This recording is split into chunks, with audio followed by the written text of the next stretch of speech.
Starting. I see the live mark. There it is. Boom. We are live. You look amazing, Hiko. Hey, everyone. Yeah. It's Victor, Breakman, Flickman, with my super co-host who has just done something orgasmic to his camera. What have you done? You look great. I bought a thing. I bought a thing that does a thing. So yeah, I got a way to connect my DSLR. I have another window open somewhere. I don't know where though. That's weird. I bought a thing. That does a thing. I seem to be open somewhere. I don't know where. Where the hell is it? You look great. I'm really envy. I got camera. Oh, here we go. There we go. Webcam envy. Hey, you look great. That's amazing. So tell us what that is, so we can all do that. That is a little USB thing that I got. That basically allows me to capture the output from my DSLR as a webcam detectable on Google Hangouts. Oh, and it'll work with any DSLR? Anything that can output in 720p. It can only handle 720p video, so it's got to have a 720p video output. But if you can output HDMI in 720p, then you can do this. Well, most good SLRs can do that now, right? I think so. Yeah. It'll go higher though, right? There is a USB 3 version where you can do that, but this is just a USB 2 thing, and yeah, it works. No drivers. Sorry. What's the cost? It was like $160. Oh, really? Yeah. Which I figure is about the price of a good webcam. But if this allows me to make any DSLR my webcam, then that's good value. So actually, you have to give me that. I was gonna buy one of those, but then I realized I could just do it with. I could hook up my Canon. Yeah. And well, that's what you could do. However, I lent it to my brother. So he's playing with it for 2 months. So. You're never going to see it again. You realize that. Yeah, maybe. He's working on a project. My brother, by the way, is an incredibly creative and good filmmaker, and he's made videos in the past, but he's just so busy. Yeah. We'll see if it happens. Anyway, hey, welcome to the show tonight. 2.5 Oyajis. Yeah. Simon. Drama. Barry from the infamous channel Barry versus Japan. Yeah. Infamous for not showing up. I think this is revenge. Barry. Maybe he fell asleep. Well, let me give you the background. We did talk to him. I did talk to him last night, and actually, you haven't had a chance to talk to him, have you? No, I haven't. I don't know him, except he has an Australian-sounding name. Barry, really? Barry and Bruce. I did talk to him, and I can verify that he does exist, and he's all for doing this, and he was very, very genki and all gung-ho to do this yesterday. However, he's just not here, and I have no explanation why. Because I did test this because he just came back to Japan. Yeah. So where is he? I'm quite embarrassed to say I don't know, but there's a lot of other things to talk about right now. The biggest thing that everyone wants to talk about, of course, is the earthquake. Yes. What do you know about the earthquake, Hiko? I just finished watching the news. Let's see. Let me allow you and your beautiful SLR face to talk. So my beautiful DSLR face. Well, I don't know. It's bad. Obviously, there was 3 days ago was the first quake. Now, maybe 2 days ago, and that registered. It wasn't a big. It was a magnitude 6.3, and it was, but it was quite shallow, and so it registered as a very big shake in the area around Mount Aso, which is near Kumamoto City in Kumamoto Prefecture, which is where I went on my vacation last year. Oh, really? Beautiful area. Shindo 7 is so although the magnitude didn't look very big, it maxed out the size, the shaking intensity scale. It was as big a shake as you can possibly record. So it was a very powerful and destructive quake in a local area. And everyone assumed that all the big quakes that followed that were like aftershocks. But then last night, sort of middle of the night last night, they had a bigger quake. They had a magnitude 7.3 that pretty much badly shook all of Kyushu, and has caused more damage than the first quake. So we've now discovered the hard way that was actually a pre-quake, the original quake, and the real one was the one that happened yesterday or overnight. A pre-quake. Oh, come back, camera. There we go. So So yeah, now we're dealing with a much bigger quake with much more damage, multiple deaths. Which again, in Japan, you do get quakes this big sometimes without there being many deaths. The difference with this quake is that it was a strong vertical shake. Um, about half of earthquakes are like horizontal, where they sway side to side, and you can build buildings to absorb swaying side to side. You can make them kind of wobble. You can't build buildings that sway up and down. So if the shake is vertical, the whole weight of the building is jumping up and down, and it causes buildings to pancake. And that's what's happened in a lot of places, which means that the people who have died often from having their houses crushed down upon them. And even where you didn't have that happen, the buildings are structurally just, screwed. A lot of buildings there have had like pancake floors, so the buildings aren't safe to be inside. And so just to add to the misery, there's not a lot of safe buildings left in these areas, even where there wasn't loss of life. A lot of people are going to have lost their homes. And to top it out, tonight there's been basically a typhoon, a kind of a typhoon level storm, 150 centimeters of rain, so about 8 inches of rain, and 150 kilometer per hour, like 80 mile per hour winds, and a lot of people that don't have safe shelter. So even with the death toll, which I think is up at around 20 something at the moment, there's going to be 49. hundreds of thousands of people who are going to be without homes for a long time. So I think, in fact, the pre-quake. Well, let me ask you what you think about this. I think the pre-quake pushed people out of their houses to a safer area, and now that the stronger quake hit, I think that the death toll is less because of that. Because of the first quake, I think it got 10 people. Yeah. Well, actually, no, more people died. I'm sorry, more people died. 30 more people died. Those are people who died in the hospital later, or the first quake was felt in a smaller area. It was felt very strongly in a very narrow area, whereas the real quake was felt. 9 out of 10 of the people died from one small city. It had 37,000. The population was only 37,000. 9 of them came from that small city. Where I went on a vacation last year. What were you doing there? No, also it's a beautiful part of Japan. There's farms. There's a huge volcano there, which also now people are worried that the big volcano there might erupt as well as a result of the earthquakes. Wow. But that was the first one. The thing is, the second quake was felt as a big quake all over Kyushu. So the real quake, it wasn't the Great East Japan earthquake, but it was kind of like a Kyushu version of that. It was all of Kyushu sort of felt it strongly. So damage was over a much wider area. Kumamoto City, which is a pretty big city, I think it's got like about 300,000 or 400,000 people, suffered significant damage from the second quake. It kind of got off a bit on the first quake. So again, having family in Christchurch in New Zealand, my uncle he lost his house in the 2011 quake, the one just before the Japan quake. Mm-hmm. He only got his house rebuilt like a month ago. It took 5 years. When you're and that's a city of 300,000 people. It's about the same size as Kumamoto. So when you're dealing with a city that big with that many people, that suffers widespread property damage, like is already clear has happened here. It takes a lot of time and a lot of money to recover from that. I mean, for an economy like New Zealand, it's absolutely, it's too big to handle, actually.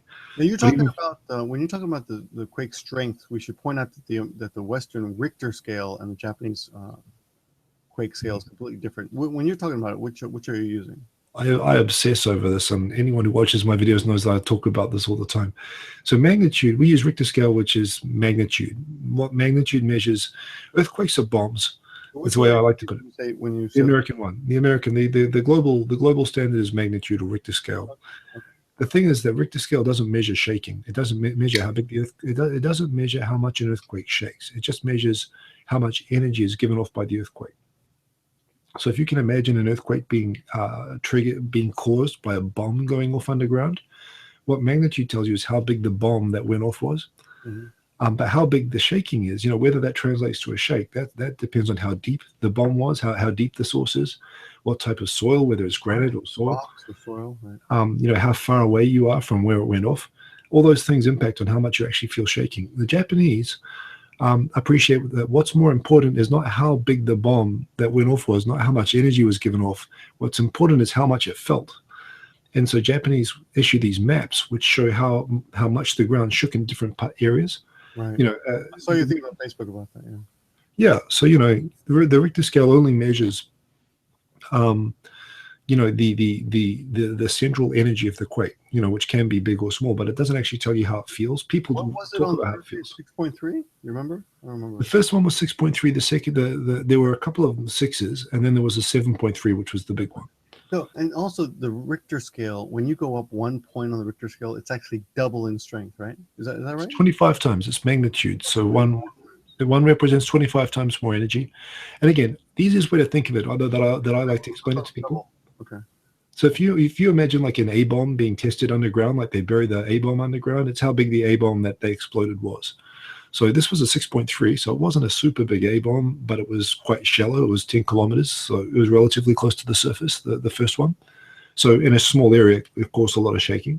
By the way, that city's name is Mashiki. And yeah, that's a tiny city. Almost all the people that died the first quake were in Mashiki. Yeah. But yeah, the second one was deeper and bigger, and it shook all of Kyushu, and it caused damage much further away. And that's it. It makes sense if you think of it as a bomb going off. But Japanese, they have stations all over the country that measure how much the ground is moving at any given time. So it's like rainfall. You can tell how many millimeters it rained here and here and here. But you can also tell just like rainfall how much it shakes here and here. Whereas in New Zealand or America, when something shakes, someone says, you know, my cat got scared or a book fell off the shelf. But, you know, people have to say, I couldn't stand up, or they have to describe it. But in Japan, they actually measure the number for how much it actually shook, which we don't have, which I think is stupid. I think the Japanese system is better. I saw on Facebook that you said that BBC was reporting that the first earthquake felt all over, as far as Tokyo, but you said that's bullshit, right? I didn't feel like the first one. So there was a small tremor in Tokyo 28 minutes before the big quake, big first quake in Kyushu, which I didn't realize because I didn't feel it. But some people felt the quake 20 minutes before the local quake in Tokyo. And then when they heard about the quake in Kyushu, they thought, oh, we felt that quake in Kyushu all the way in Tokyo. But if you look at the shake map for the Kyushu quake, you know, the very bottom of the scale was still way, way over in West Japan. It was impossible. There's no way it could have been felt in Tokyo. But the BBC guy reported that some people felt it in Tokyo, which was impossible. They were just confused about which quake it was. That said, the big quake that happened at 1:30 a.m., the 7.3, looking at the shake map, it was a Shindo 2 in Tokyo, which means that if you're sitting still like this, you might notice, oh, there's something shaking. Did you notice it last time? Well, it was 1:30 in the morning. I was asleep. I noticed it. I was just about to go to sleep. Okay. It's posting an advertisement for this video. Yeah. I didn't notice it, but you know, it would have been possible if I was awake and alert. Right. Okay. So for everyone who's just tuning in, we did have we were scheduled to earthquake drama. Barry from Barry, and he did agree to come on the show tonight. Piker. I promised him we would have a very friendly exchange, but he's not here, and I don't know why. I did test the software with him, the interface with him yesterday, and everything seemed to be working. He is back in Japan. That's all I can tell you right now. I wanted the rest. Where was he? He was in China or something, right? He was in China. He came back, I believe, like about a week ago. Yeah. And he's got his internet back. He actually, we thought about doing it from China, but he wasn't sure that we'd be able to have a good connection. So I don't think you could actually you can't access YouTube in China, so I'm pretty sure you wouldn't be able to use Google Hangouts. Well, he can, but he said the connection is really shitty. I guess he's using a proxy, a VPN or something. I don't know. Yeah. But anyway, I do have a list of questions for him. Yeah. I have actually Okay, let's do this. I've never met Barry. I've never talked with him, and I've never seen any of his videos before. Okay. So, Victor, why don't you ask me the questions, and I'll pretend to be Barry and answer the questions. You can't do that. But let me give you some background on him, and people in the comment section will tell you too. Now, Barry he had a bad experience. He came to Japan. He got a job, and with already sounds bad. With a school that he did name in his original video, which he has since taken down. So I don't want to name the school anymore because he'd rather not name it. But he made a really long video. I think it was like 30 minutes or so. It's not a long video. I know, right? But Ryan Boundless found it somehow, and he contacted him and said, "Can I marry you?" Well, from what Barry said, and I could be wrong about this, Barry was under the impression that he was going to link to his video or do a response to it. But what Ryan did was basically re-upload the exact same video, and he preempted. No, he gave it a prequel, and he said, you know, hey, I was right. Japan sucks for teaching, and look, here's the proof. And he put up the video. Yeah. And Barry did this long video about his experiences, and I said, oh, here we go. Oh, I just got a message from Barry. I'm gonna shut up. So he'll. Okay, hold on. Let me see. Oh, he's Barry. message is oh fuck exclamation mark. So I'm gonna assume that's a good oh fuck.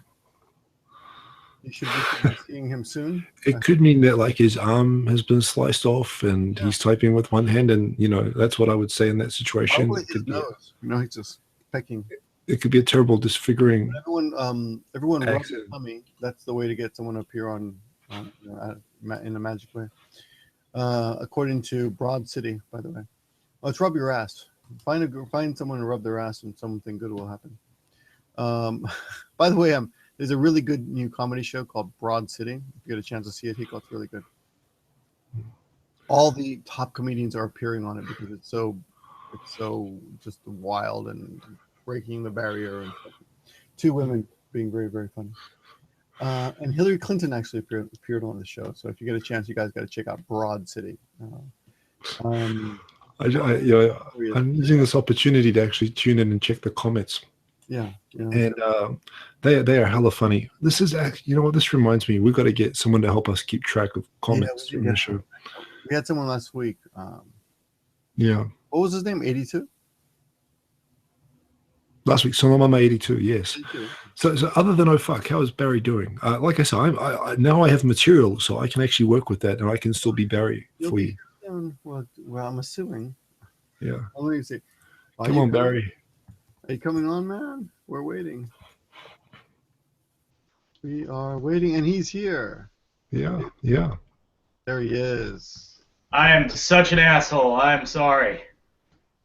You really hate Japan that much that you really got to make everyone wait, man. Dude, okay, no, I like Japan so much that I'm in my guest house, and they were having a party, and everyone wanted to meet me, and I totally lost track of time. So I am really sorry about that.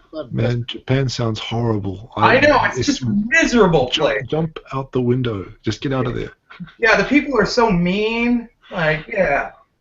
I totally was not like the life of a party and having a great time. I believe the fact that our guest has actually shown up deserves a thumbs up, so please thumb up that video. Hey, great to have you here. I'm especially relieved to have you here because I don't have to talk to Hiko by myself now for the next hour. Yeah, it's good to be here. Again, I really do apologize. I was playing this all day and I just lost track of time. No worries. Great. So, Barry, Hiko doesn't know anything about you. I'd love to hear from your mouth who you are. Who do you think the internet sees you as? I'd be really curious. Who am I? Wow, what a question. How does the internet see you? Just give Hiko an intro. Hiko doesn't know you. So. I mean, who the hell are you? How really the internet sees me is a big question. I would say that I don't know. I mean, I'd say the comments I get on my videos are generally mostly positive. I think, honestly, like a lot of people talk about the internet in this way of like, oh, it's so mean, it's such a hurtful, vile place, but really, I think that there are assholes in the real world too, and maybe they don't show it as much on the internet as they do normally, but like, I'd say I've gotten a fair bit of support. I'd say most of the comments I get are around the lines of like, hey, you go do what you got to do, you do your thing, cool video, that kind of thing. And sure, there's some people that think what I'm doing is crazy or weird, or how I shouldn't complain about anything, or how I'm an entitled asshole. One guy accused me of having Asperger's syndrome. Like, I get that every day. Yeah. Not in like a. Now is it Asperger's? Yeah. Is it Asperger's? Yes, that is the name of a disease, Asperger. It's essentially like, so it's like you have ADHD, and then you have Asperger's, and then you have autism. So like Asperger's is like between ADHD and autism. Yeah. So I mean, she's like a super rich guy who runs a startup. So I take it as a compliment. It's like a good thing to be. So yeah. I'm Elon Musk. For the people who are watching, I mean, I could introduce you. I'd rather you just. I don't want to misrepresent you. Could you give us a why did I ask you on the show tonight? Okay. Well, my name's Barry. Introduction, please. Yeah. All right. Well, my name's Barry. A while ago, I started. I'm 27. Lived in Portland, Oregon, my whole life, and decided I was kind of sick of like making pizza post college, and decided to go be an English teacher. And decided really my goal was to Japan in the long run. I started out in Cambodia, and then I did Vietnam for a couple of months. Really liked Vietnam a lot, but the goal all along was to work in Japan, because like a lot of people who come to Japan, I really liked animated video games growing up, so always had a bit of a fascination with the culture.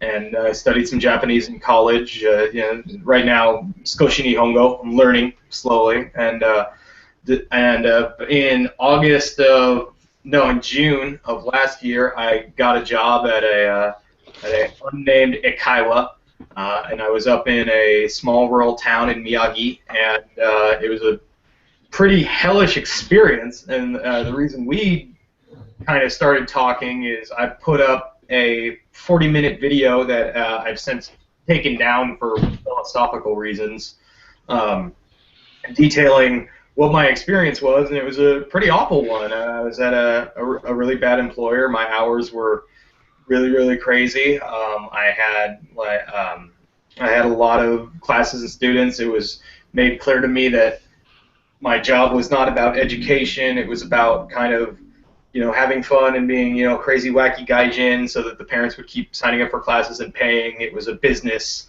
And not to say all eikaiwas are bad. I know, Vic, that you run an eikaiwa. I'm sure yours is a hell of a lot better than the one I was at. And I just made this 40-minute long rant, essentially. And, and on top of that, I had some bad experiences, in my time in Japan the first time. Like the one that got a lot of attention was the story I told of a bar where I was not treated very nicely, and I eventually got to a point where, due to work stress, and it was I was really just tired and depressed and kind of afraid, and so I bolted, essentially. I gave 2 weeks notice, and I moved to Shenzhen, China, to work at a public school, a public primary school in Shenzhen, which was a really great experience. I loved teaching in China. Shenzhen's a cool city. I got to go on this unbelievable month-long vacation, and essentially that experience working at public school kind of led me to realize, a couple of things. Number one, I was in a really big metropolitan area where there were a lot of opportunities, a lot of other people to meet, things that I did not have the opportunity to have in my place in Miyagi.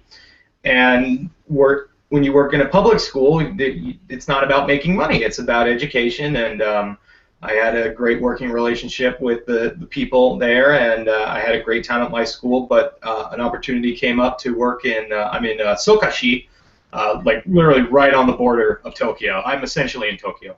Oh. And right off the Hibiya line. You're back in Japan. You're near Tokyo. Okay, so you're near a big city now. Yeah. I mean, a huge city. Yeah, it's pretty big. Excuse me once, Chotomate. I'm going to grab a pair of headphones so I can hear you better. Yeah. Okay. I have no problem hearing him whatsoever. Man, if he hears a mic like a bloody truckload sound system, Hiko, I want his mic. I'm sorry, Hiko, but that camera is amazing. Yeah, well, it's not that. I'm just a very good-looking person, just naturally. By the way, it just radiates. Hiko just got a new camera thingamajigger tonight, and he looks great. And it's stunning. It's absolutely stunning. Well, it's complicated. The quality is high, but it shows how ugly I am even clearer, which is complicated for me. I'd like it if it was a little bit more foggy. I'm counting the pores on your nose. Your herpes cleared up very well. You can't even tell you've ever had it. It's great. Yeah. I can't say, I don't know if it's my microphone, it's just that, Victor, you're coming in very quiet. Oh, really? Yes. Well, there's a big difference between you two. Yeah, and there's a huge difference between you two. You mentioned that earlier. How am I? Is my sound okay? You can hear me okay, right? Yeah, I can hear you. You're quite loud. I think it's not my mic. I'm having the same problem you're having, where you're really loud and Vic is really quiet. Yeah, I think Victor's got to turn up your gain. You know what? My DSLR is going to run out of battery, so I'm just going to plug in. I'm on max. Yeah, it's on. It's on max now. Hello, hello. Is this better? Is this actually changing anything? Yeah, yeah, a little bit. You might just have to talk directly into your microphone the entire time. So Barry, can I ask you a question just at this point, at this juncture? Yeah. How are you with spicy food? Love spicy food. Love it. Okay, so you I was living in for it. No, I was living in Vietnam, man. That's the spiciest food you're ever gonna eat. Like, but Shenzhen is like the spiciest food in China, right? No. Shenzhen has maybe the plainest food in China. Really? Yeah, no, Shenzhen's food is very not spicy. The spiciest food in China is Sichuan province, which is like central China. A place like Chengdu. Chengdu has the spiciest food in China. I'm sorry. I get mixed. Sorry, it's Shisen. You say so in Japanese. They say Shisen. That's where I got confused. You're right. Sichuan is Shisen. I get Shenzhen and Shisen. In Japanese, it sounds similar. I'm sorry. Yeah. That's why I got them confused. You know, funny story about that. While we're talking about confusing Chinese names in the Japanese language, I was at my school and they were asking me like, "Oh, where did you go in China?" I was like, "Oh yeah, I've been to Shenzhen and Chengdu," and I said I was in Beijing, and I think you know where this is going. A couple of the girls in the back started giggling. I'm like, "What's so funny?" And they're like, "We still call it Peking. Beijing means pretty girl." Oh really? Yeah. Yeah. So just guard that from my memory banks and never use it. Oh yeah. Yeah. So like, do not call Beijing in Japan. It's still Peking here, even though it hasn't been Peking in hundreds of years. Oh, Beijing. Oh, sorry, I got you now. Sorry. Yeah, Beijing. Right. Well, welcome back. Can you tell us how that video ended up on Ryan Boundless's channel? Yes. That was really he just sent me an email, like an email or a Facebook, a YouTube message, and said, "Hey, I saw your video. I've been trying to get in contact with you. Let me know if I can help." And I was, I guess, a young aspiring YouTuber, and so I said, "Yeah, what do you want to do?" And he said, "Well, yeah, I'll make a video."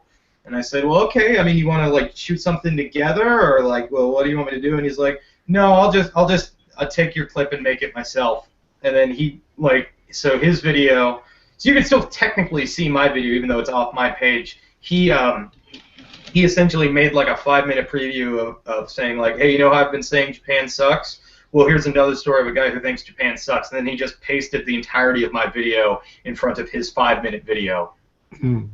And then and then I said I tried to email him back and he never responded. So yeah, I really haven't. I don't have a lot of dealings with him.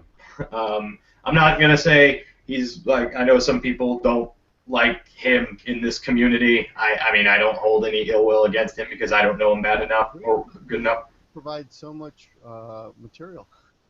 Oh, yeah, that's something. In fact, we wouldn't have met you if it wasn't for him. So, right, you know. Look at how people come together. Yeah. So where are you at with working in Japan? Because again, I mean, Ryan presented you as the poster boy of, look, I'm right, Japan, everything about Japan sucks, and here's someone backing me up, which I realize is an awkward position to be put in, even if you had legitimate negative feelings at the time of making that video. But where you obviously came back. Where were you at with everything? Well, essentially, I mean, look, I'm not going to say I was totally blameless. I mean, I know a little bit of Japanese, but I really didn't hit the books. I mean, I made the mistake a lot of people did where you just kind of think, oh, through osmosis I'll learn the language, and I really didn't. And I really just think, like, that job was so bad, and it got to a point where it started to affect, like, every other part of my existence. Like, I'm big on work harmony. Like, if you're not happy at work, you're really not going to be happy at home because you spend so much time at work. You know, and it was just a bad situation. Like, I would have stayed, but I was running out of money, and startup costs, like moving in Japan, are quite expensive. Like, if I were to take a job of doing what I am now as an ALT, it was going to cost a lot of money. I'd have to move. I'd have to pay a deposit on an apartment, do all this crazy stuff, and so it just wasn't feasible for me to stay. So I left and went, and I had like I said, awesome time in China. China's cool. If you want to teach English, it might be the easiest place to do it. You're going to teach like 15. I taught 15 40-minute classes a week. You know, so I had like 10. That was your full-time schedule? Yeah, 15. Oh God, now you're really loud. Holy crap. Oh really? Yeah, now you're really, really now loud. it's normal. Now it's normal. You don't just shout into the mic anymore. You did something that made the mic normal. I did nothing. You shout. I just. Oh, maybe it was a USB connection in the back. I just fiddled with it. Maybe it was that. Okay. Okay. Well, anyway, yeah. So like, 15, 40-minute classes a week. It's super relaxed in China. Like I was at this school. I mean, they're just happy to have you. If they recognize you're a good teacher, you can kind of do whatever you want. Like I would, like straight up. We got nap time every day. My school had a bed for me, so I got to take a nap every day. What? What? Yeah, dude. Yeah. No, lunchtime hit. We'd all eat lunch, then we'd all head back to the office. Let's time out for a second. Just a lot of people coming in saying, "What's going on?" Okay, so just for everyone who knows, we're actually just starting. This is Barry from Barry versus Japan, now called Barry Abroad, who has come back from China victoriously, but at the same time praising China. So I'm very confused. So before you go on, could tell us what was your deal? First of all, how did you find your job in China? And I want to point out one thing before I want to praise myself before we go on. I want to point out that the video response I did make to you, I did say if I were starting out again from the very beginning, I would go to China. I don't know if you remember that. Yeah, I do remember the last thing I said in my video was I would go to China. So I got no problem with you going to China at all. And I totally see why. Listen, like there are so many crazy business opportunities in China. Like if you want to make money, you should go to China. Like if you're a college-educated American, you can do real well in China. Tell us how you found your job and what exactly they offered you and what you actually got in the end. Okay, well, I work there at Dave's ESL Cafe. Is a pretty common ESL teaching website. Yeah. And through there, I was able to find an agent, and the agent was able to get me the job. My job was, and I'll get to this later. My company, the company I was working for in China, did some kind of seedy things. But essentially, I made 9,500 RMB a month, which is around 1,500 American dollars, with free housing. Free housing, okay. A paid 5-week vacation, and that's good. Yeah, I mean the housing. You'll get 2 weeks if you're lucky in Japan, if you're lucky starting out.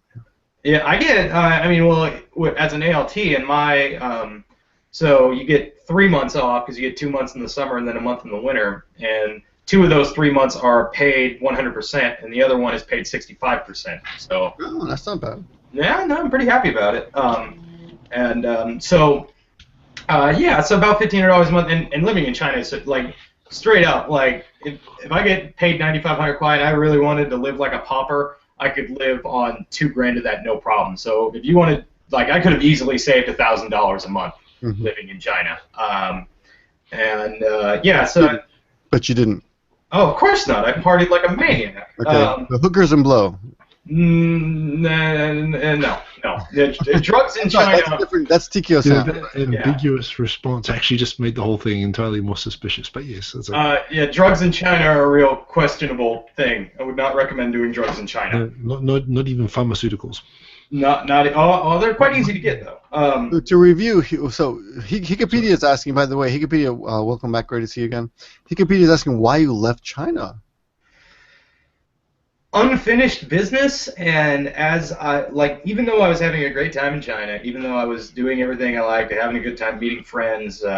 Japan is the woman that rejected him, and he wants another chance, right? Yeah, that's kind of it. It's unfinished business. Like the whole time I was there, it was questions of what if, and I very well might go back to China because it is very, very easy to find work as an English teacher in China, especially now that I've already gone through the absolutely insane visa processing situation. But yeah, it's just this opportunity came up, and I told myself like if I would go back to Japan, it would be under very specific circumstances. I wanted to work at one school. I wanted to be in Tokyo, Kyoto, or Osaka, and I wanted a certain pay level, and I wanted certain things offered to me by my company, and I fought for that. And there were a couple of interviews I had before this one where I said these things pretty specifically. I was pretty honest with the employers, and I did not get hired at those places. One place was, I thought, accommodating enough and paid enough. And like I said, I really liked their vacation pay guidelines. That was the big one,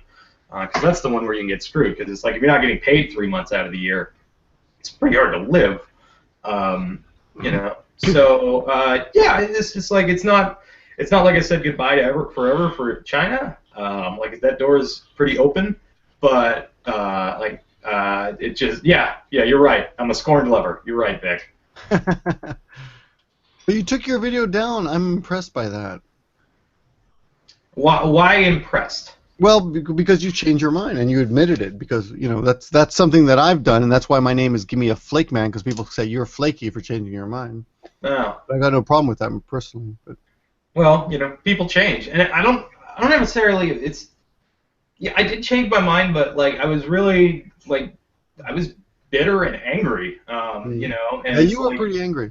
it was I was heartbroken too, because it's like you have all these visions of how awesome it's going to be, and when it turns out to be so decidedly not awesome and like not what you were expecting at all, like I was just really like bewildered and like confused and saddened, and like it hurt, and it's like because I wanted to do this so bad and it sucked so bad, and the whole time I'm like, it can't suck that bad. There's no way it can suck that bad. That was just a bad situation, and I mean, it's a little premature, but I really like where I'm living. My school seems great. My Kocho Sensei and Kyoto Sensei both seem like very nice people. It seems like a cool school. It's an old school, but it's got character.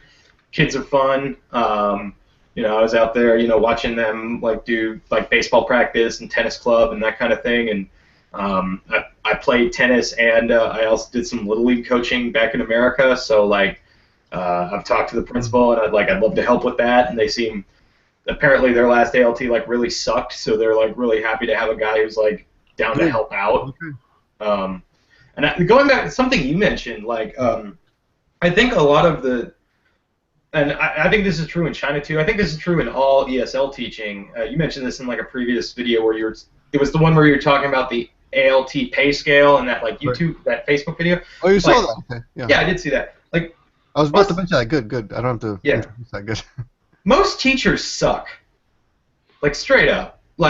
Most teachers are doing there's three groups of people that teach English.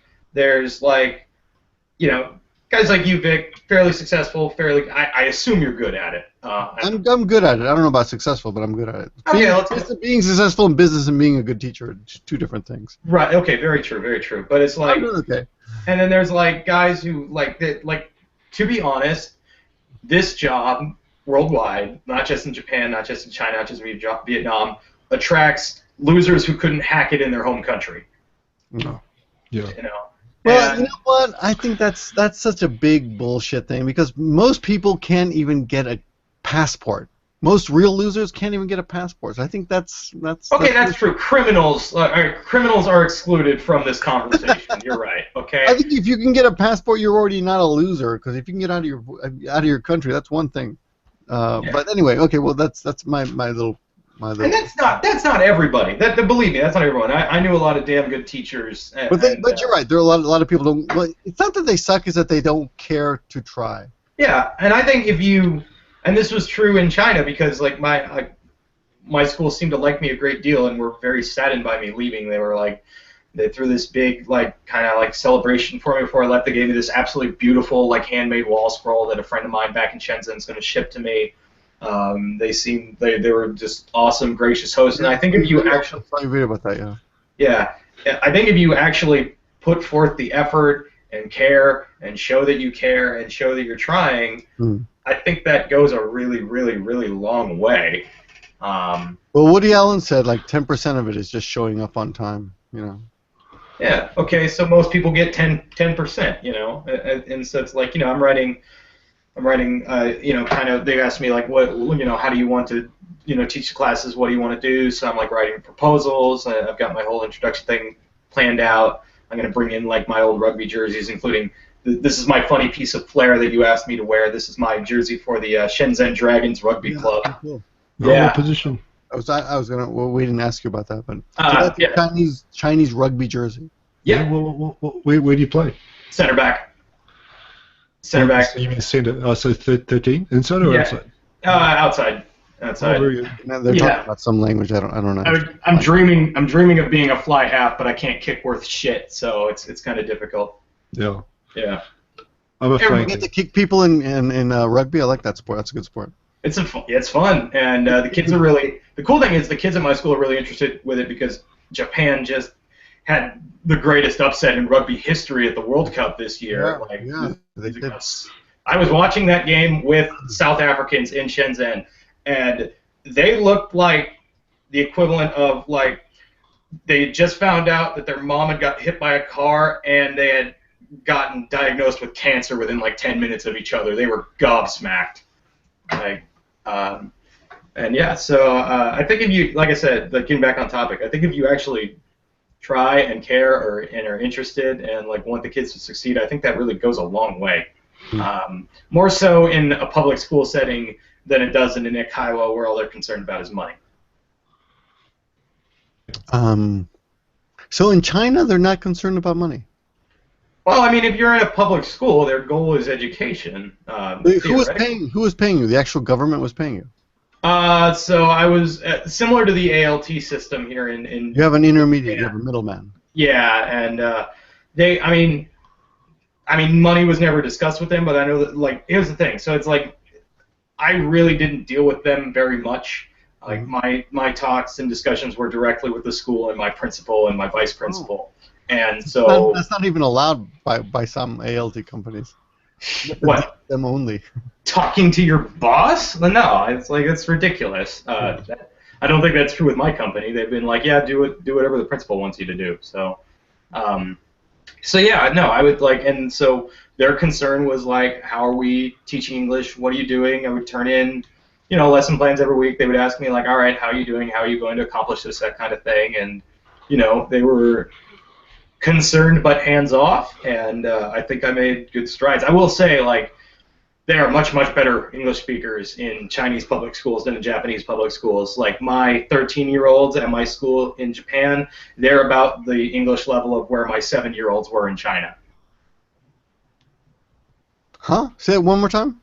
The 13-year-olds at my school in Japan are about where my 7-year-olds in China were at. Yeah, I know, and they were really, yeah, and they were like really excited about it and happy. Like the one thing I've been talking to I've only been there like 2 days so far, but like my English teachers at my school, they all talk about how like it's pretty evident that like this is like their least favorite subject. A, because it's really hard for them, and B, they don't see a lot of like fundamental uses for it. So we've been kind of talking a lot about how do we make this fun and interesting and different and really get them into it, where the kids in China were like totally into it. They thought it was awesome they were learning English.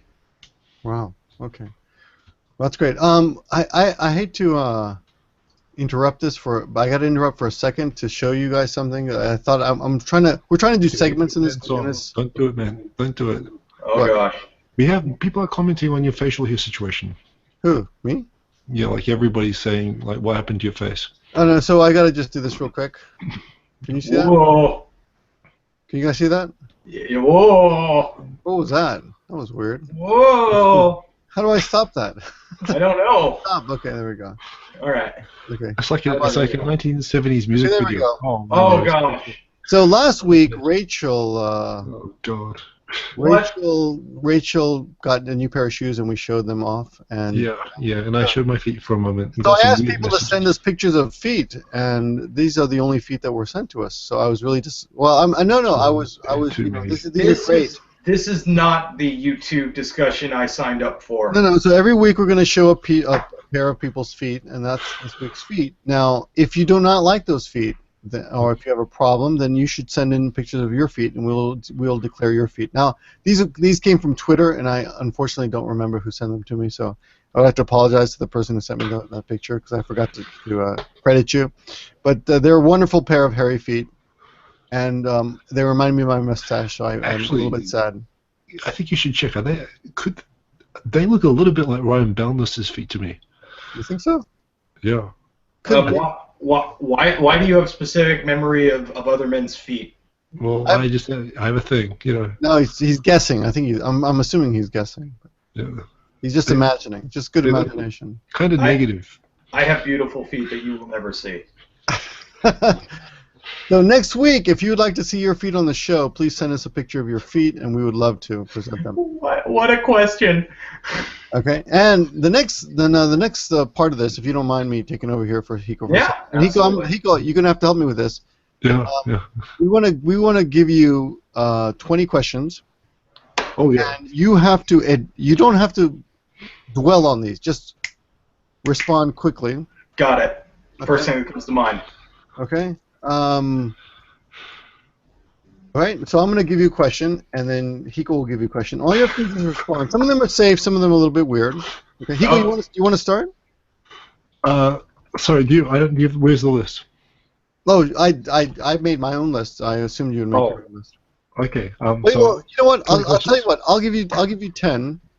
Yeah. Okay. Hiko, I'll follow you. You go first, and I'll take your lead. Okay. So some of them are very easy, right? And these are just quick. Just answer quickly. Right? Favorite Japanese food. Favorite Japanese food. Yakisoba. Yakisoba. Okay. Hiko, go ahead. Okay. So keep going. I've got one. I just got favorite Chinese food. Because I have no idea what you're gonna answer with that. Hot pot. What is that? Hot pot is I can't remember. You get big plates.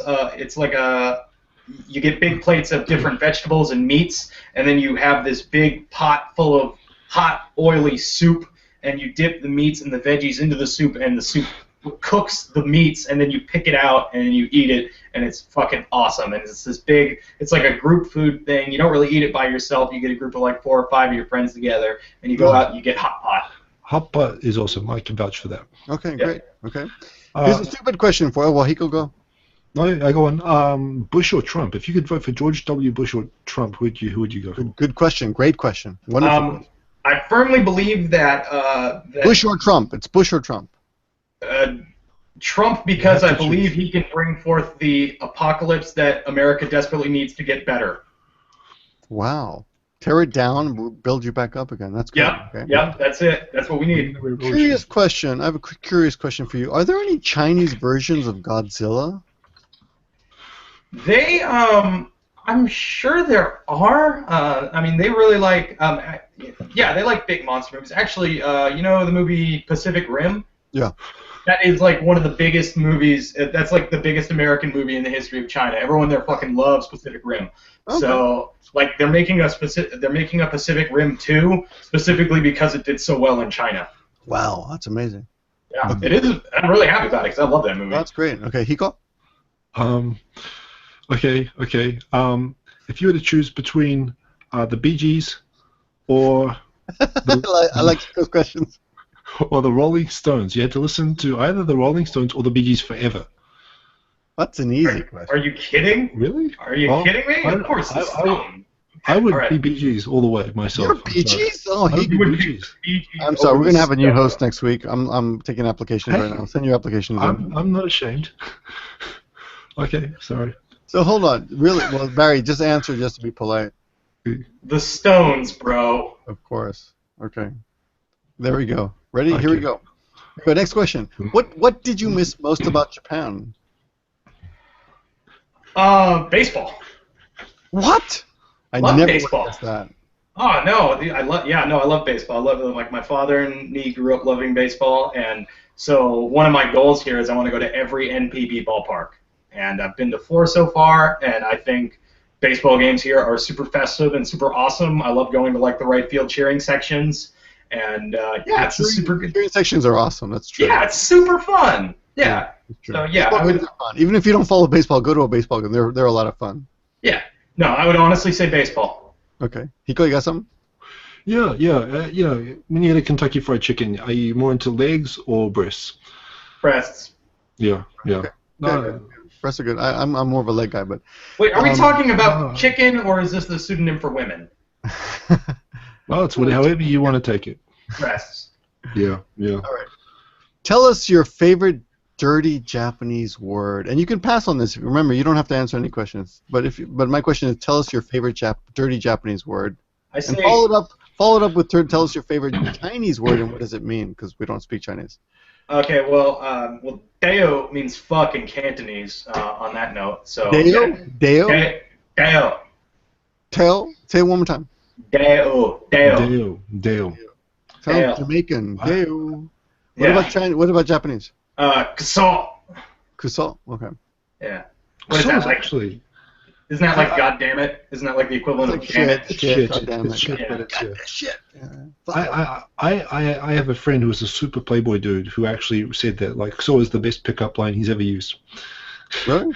Just shouting like so in an inappropriate situation just to as an icebreaker. He's demonstrated it. It was actually very effective. Can you teach me some Japanese bad words real quick? I'm sure you know. I'm sure I have nothing. There are to not teach. really many. Actually, the worst Japanese word to insult someone is basically shine. Shine? Yes. What does shine translate to? Die. Yeah. Oh, this is- okay. it means But die. it's equivalent to American fuck off or fuck you, basically. Okay. It's worse than that. Yeah. Yeah. I Yeah. honestly try not to swear that much, so. Of course, they're body parts, but we don't need to go into that. Yeah, okay. Hiko, what do you got? Yeah, if you're in karaoke and there's like a really hot girl and you're really trying to impress her and it's your turn to put in a song, what do you put in? That's a great question. I was going to ask that. Okay. I'm Loverboy by Queen. by How does Queen? it go? Yeah, good old-fashioned Loverboy. Sorry, it doesn't ring a bell actually. How does it go? I can dim the lights and sing a song full of sad things. You want me to keep going? Yes. Yeah, go. Yes. Oh, lover boy, I can dim the lights. Yeah, I can. It's called Good Old Fashioned Lover Boy. A good old-fashioned Loverboy. Yeah. Good old fashioned. Okay. Oh. Oh, just a second. My kid is. Keep going, Hiko. My kid's screaming again. You know what happened? Oh shit! I have to keep going. Okay. Hey, he's got a baby to take care of. Important business. Yeah. The man's a father. I can relate. Yeah, if you were to like make a lightsaber at home, like I did, see it lights up. It's really cool. I I made this. did see your lightsaber, and it's really cool, Hiko. Yeah. You're my you were to hero. make I was just editing a tutorial video on how to make it like before the show. That's why I was late. That's why he was late, everyone. By the way, I was like, Yeah. where the hell? He's never late. What's going on? So if you were going to make a lightsaber 50% as awesome as mine, what color would it be? Purple. Purple. Yeah, purple.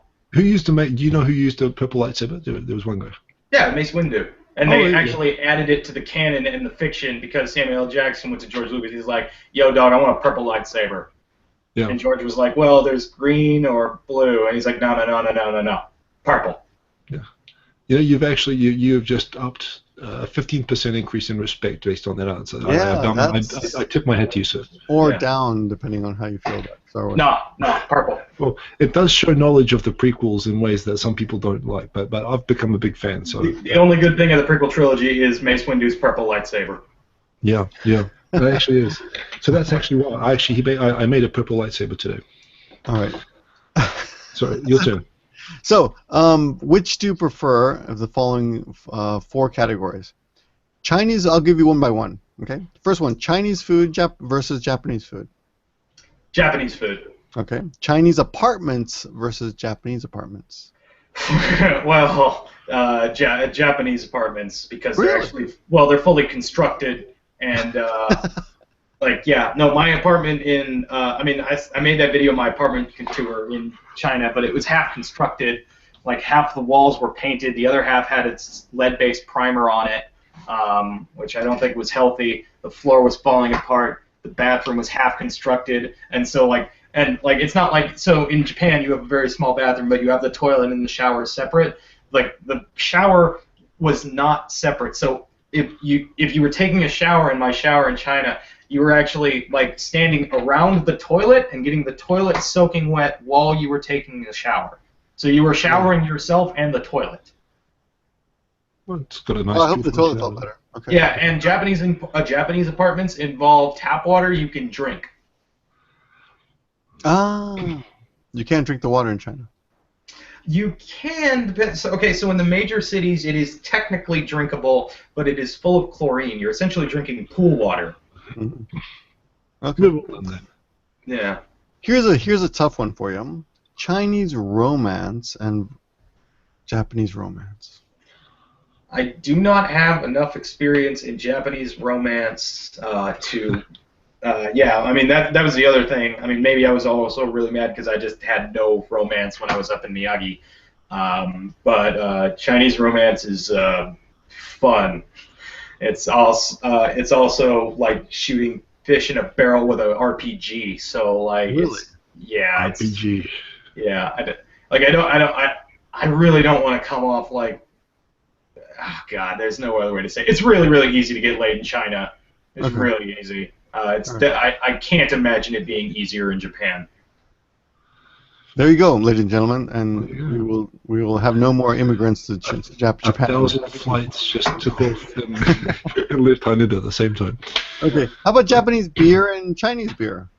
Oh, Japanese beer. Chinese beer is shit. Qingdao is terrible. Yeah, that's what I thought. Yeah, Qingdao's terrible. There's really no good Chinese beer. I would think with 1 billion people, they come up with one good beer. Actually, one of the presidents of my rugby team actually ran a microbrew, and they made some pretty good beer. But I mean, Harbin, it's a lighter beer than Qingdao, and I liked it quite a bit more than so Harbin's okay, and it is. I'll tell you what, it's about 1/6 of the price.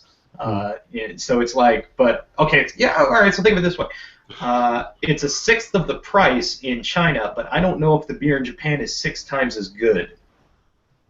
That's a tough question. Yeah, I do like Asahi a lot. It's good beer. Solid beer. Solid beer. Solid beer. Yeah.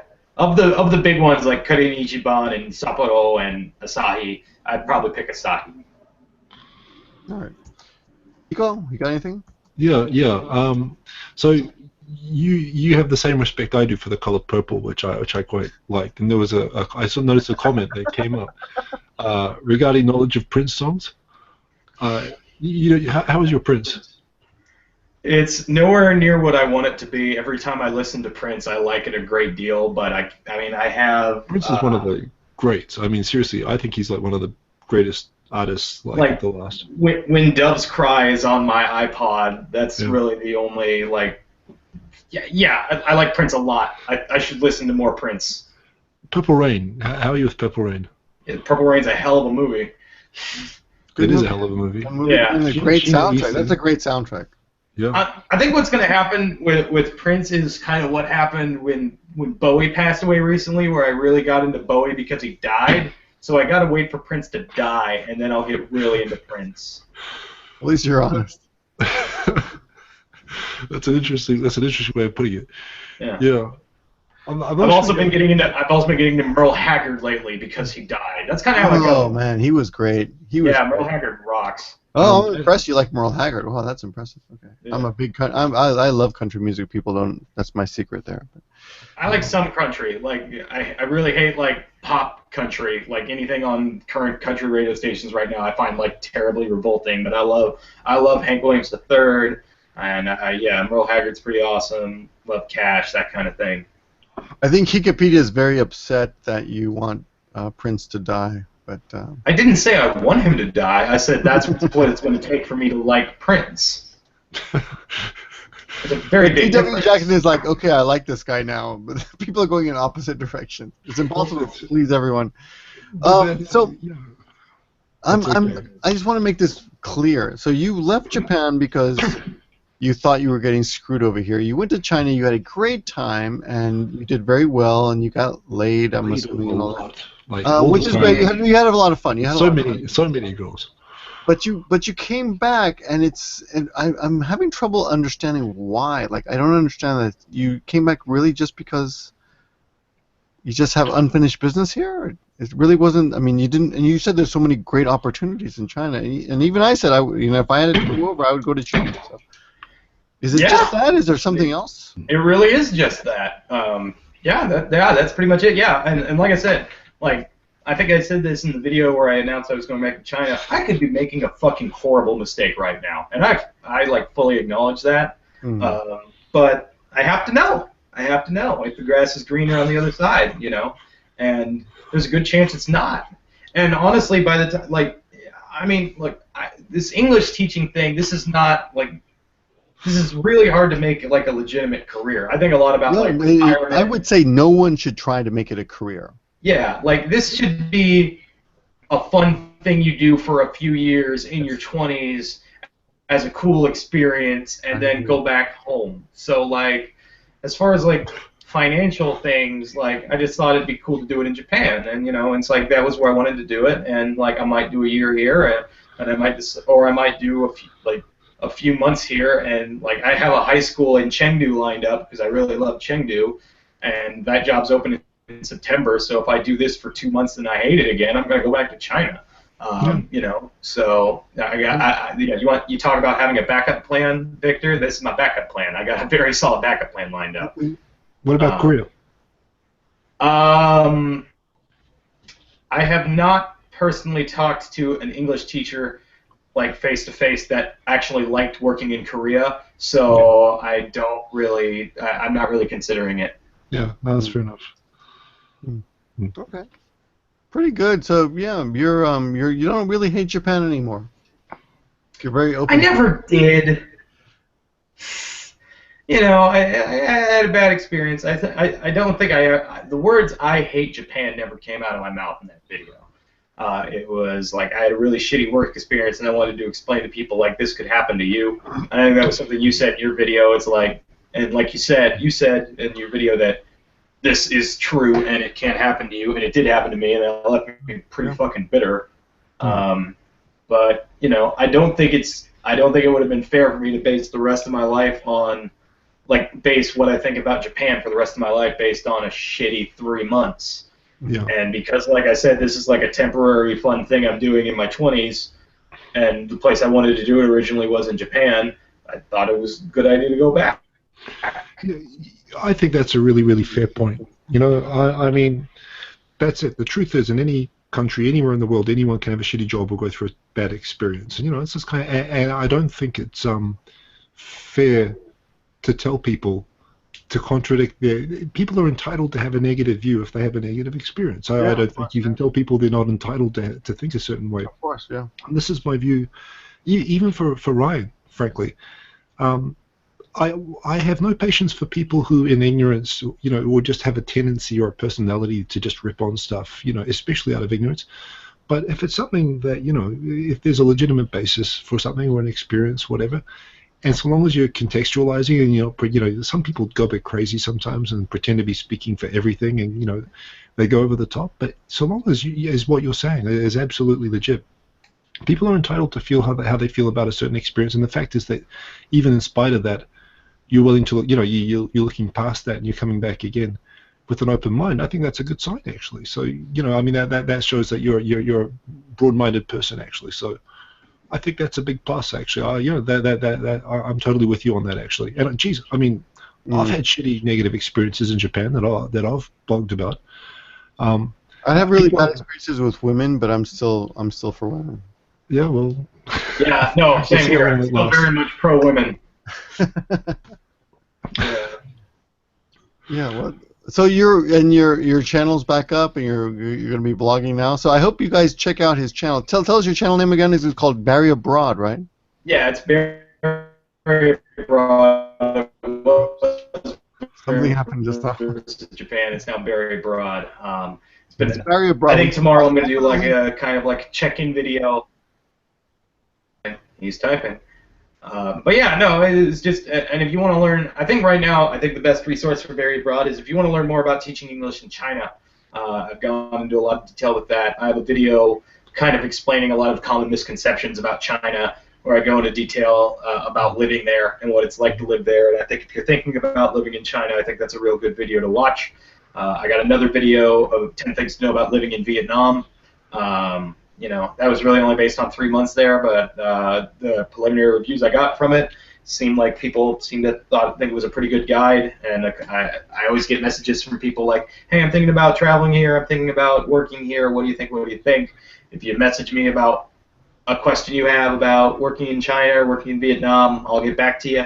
I might even make a video about it. But yeah, it's,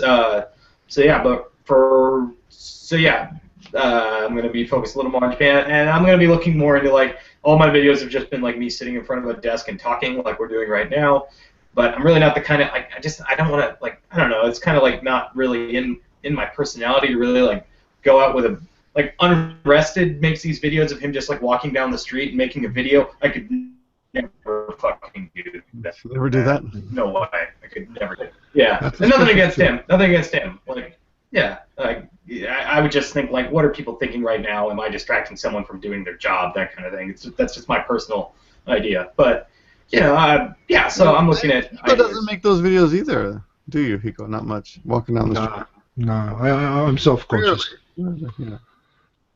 No worries. Everyone's got their different style, but I hope you keep making videos, and I hope people can see how you're progressing here and how you're doing, and whether your mind changes or not. But welcome back to Japan, man. Welcome back to the YouTube community.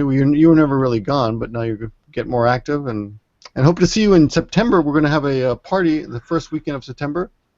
Yes, which reminds me, I have to do some paperwork about that. But yes.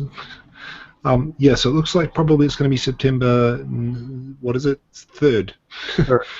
Are we allowed to talk about our secret yet? No, not yet. Hiko and I have a big secret that we're not allowed to talk about. We're getting married. Right. Okay, I couldn't hold it in. No. It has nothing to do, actually. Congratulations. I'm so happy for both of you. Directly, but we're both doing something similar, so. It still sounds like we're getting married. You put it that way. I'm not comfortable.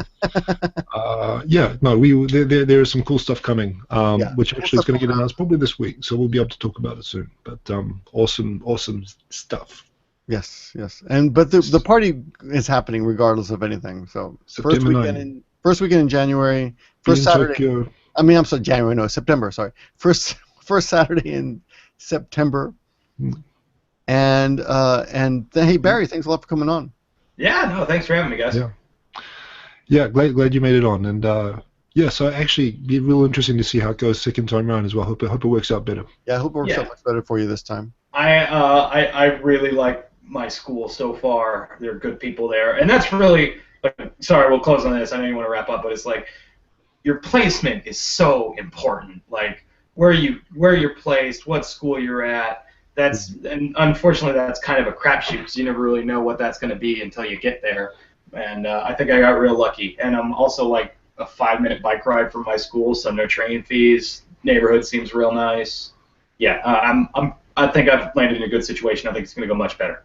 Cool. I really wanted to get a story out of you, but we're out of time. But you should definitely put those up on your channel. Stories about China, things that happen in China. Yeah, I wish I could tell you about the time a passed-out taxi driver almost drove us into a river and killed us. We got time for one, right, Hiko? Little one. Okay. All right. So during my month-long vacation, me and my friend Raul, we traveled. We essentially did a circle all around civilized China. We were in a place called Wuyan. We were trying to go to Jiuqiago National Park, which is an ungodly, incredible place, and you should go if you get the chance. And there were no buses. Jiuqiago. Yeah, Jiuqiago National Park. It's in western China near Chengdu. And so we could not find a bus, and we ended up paying a taxi driver. We paid him 800 yuan to drive us to Jiuqiago. It was about a 5-hour drive. We wanted to get there real early, so we agreed to have him pick us up at 5 a.m. He got it, and he was falling asleep at the wheel, and he fell asleep at the wheel, and he was about to drive straight through 2 cement barriers into a river. And we had to wake him up in the last second. It's like, oh, wake up! And he swerved, and he crashed into the barrier, and for the rest of the worst part was, like, we were in the middle of nowhere, so we then had to trust this guy to get us there. So we were constantly trying to, like, keep him, like, watch what he was doing. He was driving like a maniac. Like, he was driving on the other side of the road. We almost got hit by a semi-truck. I opened up my laptop. I started, like, blasting heavy metal to keep him awake. Like, it was the scariest moment of my life. How long did this last? It was a 5-hour ride. After the crash, it was another 2 hours in the car with this guy. And the day before, I had quit smoking cigarettes, and then he crashed, and the guy offered me a cigarette, and I was just like, give me it right now. Okay, it's a pretty good story. Yeah, that's a good time. That'll do. Drag it out into a 20-minute video, and you got a YouTube video right there. That's right. That's goddamn right. We got to wrap up. Thanks for joining us, guys. Barry, stay on for a second. Hiko, stay on for a second. Yeah. Cut us down. But next week we will be on Hiko Simon's channel. Yes, Hiko Simon? Yes, we'll be on me. Do you have a guest lined up yet? Someone with an equivalent SLR up capability, I'm assuming. Nobody has an equivalent SLO capability, but I'm sure we have somebody. No, I will also be releasing. So I'll be doing 2 videos. I'm editing a tutorial video on how to make these puppies, and I'm also making a review video of how I am doing this at the moment. So I'll share it with everybody, and you can copy me after I've done it first. So that's okay. All right. Okay. So next week on Hiko Simon's channel, we don't know who the guest is. There'll be an awesome person, and it's a total secret. All right. Hey, thanks a lot, Barry. Thanks a lot, guys, for watching. And remember to stay on. And I'll talk to you guys next week. I'll see you on Hiko Simon's channel. Yep. Bye, guys. Peace out. Bye, everybody. Peace.